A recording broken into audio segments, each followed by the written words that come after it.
Friends, UNEP and the environmental movement has traveled far since its birth in 1972 Stockholm Conference.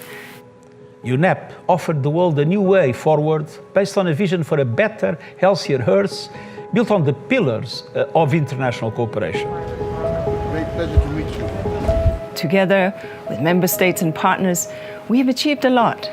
I urge all of us to support UNEP because it has, without doubt, demonstrated its critical role in ensuring a sustainable planet by tackling cross-cutting issues such as climate change, biodiversity loss, and pollution.